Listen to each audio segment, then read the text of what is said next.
বন্যায় বসতঘর প্লাবিত হওয়ায় আশ্রয় কেন্দ্রে ঠাঁই নিয়েছিল নার্গিস আক্তার। হঠাৎ প্রসব বেদনা শুরু হলে এগিয়ে আসেন স্বেচ্ছাসেবীরা। দ্রুত তাকে হাসপাতালে নিয়ে যান তারা। তারপর স্বাভাবিকভাবে জন্ম নেয় ফুটফুটে পুত্র সন্তান। স্বেচ্ছাসেবীরা তার নাম রাখেন প্লাবন। তো অডিটোরিয়ামে যখন ছিল আমাদের কাছে মনে হচ্ছিল যে আসলে ওনাকে এখানে রাখাটা ততটুকু নিরাপদ না, যেহেতু অনেক মানুষই এখানে। তো আমরা এই জন্য আমাদের বঙ্গমাতা হলের মেয়েদের মতামত নিয়েই আমরা ওনাদেরকে আরো ভালোভাবে রাখার জন্য এখানে নিয়ে এসেছিলাম। এবং আমরা বিএনসিসি স্কাউট সহ আরো আমাদের সাথে আরো অনেক আমাদের স্টুডেন্টরা ছিল স্বেচ্ছাসেবী হিসেবে। আমরা সবাই মিলে ওনাদের যত্ন করছি এখনো। এবং বাবুটাকে আমরা সবাই মিলেই, সাধারণ স্টুডেন্টরা মিলেই আমরা ওনার কাছে এটা আবদার করেছিলাম যে আমরা যেন বাচ্চাটার নাম রাখতে পারি। তো ওনারা আমাদেরকে পারমিশন দিয়েছে। এরপর আমরা বাচ্চাটার নাম রাখলাম, যে মানে সিচুয়েশন অনুযায়ী আসলে আমরা বাচ্চাটার নাম রেখেছিলাম আজমাইন রহমান প্লাবন। নোয়াখালী বিজ্ঞান ও প্রযুক্তি বিশ্ববিদ্যালয়ের মিলনায়তন আশ্রয় কেন্দ্রে থাকা অবস্থায় নার্গিস আক্তারের প্রসব বেদনা ওঠে।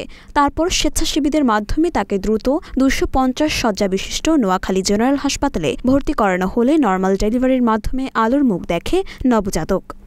আসার পরে স্টুডেন্টরা আমাকে বলল যে কয়েকটা পেশেন্ট আছে দেখার জন্য। এর মধ্যে 2জন পেশেন্ট আমি এখন দেখলাম, যাদের একজনের সিজারিয়ান সেকশন হয়েছে 13 তারিখে আর আরেকজনের নর্মাল ডেলিভারি হয়েছে 23 তারিখে। তো 2জনেরই অল্প কিছু সমস্যা ছিল। একজনের যেমন এখন সব পরীক্ষা তো আর আমরা করতে পারছি না, যেটা দেখলাম তার যেসব কমপ্লেন শুনে একজনের মনে হলো যে তার প্রস্রাবে ইনফেকশন আছে, আর আরেকজন এমনিতে ভালো আছেন কিন্তু একটু ব্যথা, একটু গ্যাসের সমস্যা আছে। তো আমি সেই হিসেবে ওদের 2জনকে মেডিসিন দিয়ে দিলাম। শনিবার মা সহ ওই নবজাতকের ঠাঁই মিলে বিশ্ববিদ্যালয়ের বঙ্গমাতা শেখ ফজিলাতুন্নেসা মুজিব হলে। বিশ্ববিদ্যালয়ের পার্শ্ববর্তী ধর্মপুর ইউনিয়নের বজু কারিগরের বাড়ির আব্দুর রহমানের স্ত্রী নার্গিস আক্তার। বাড়িতে বন্যার পানি উঠায় নোয়াখালী বিজ্ঞান ও প্রযুক্তি বিশ্ববিদ্যালয়ের মিলনায়তন আশ্রয় কেন্দ্রে আশ্রয় নেয় তারা। তারপর বিশ্ববিদ্যালয়ের শিক্ষার্থীদের সহযোগিতায় নবজাতকের জন্ম হওয়ায় তার মায়ের অনুরোধে নাম রাখা হয় আজমাইন রহমান প্লাবন।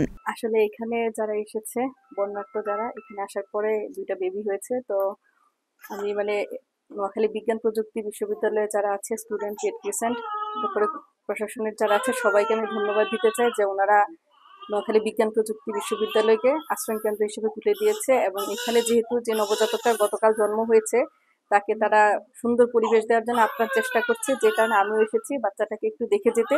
2টি বাচ্চাকে আমি দেখলাম, আমার খুব ভালো লেগেছে ওদেরকে দেখে।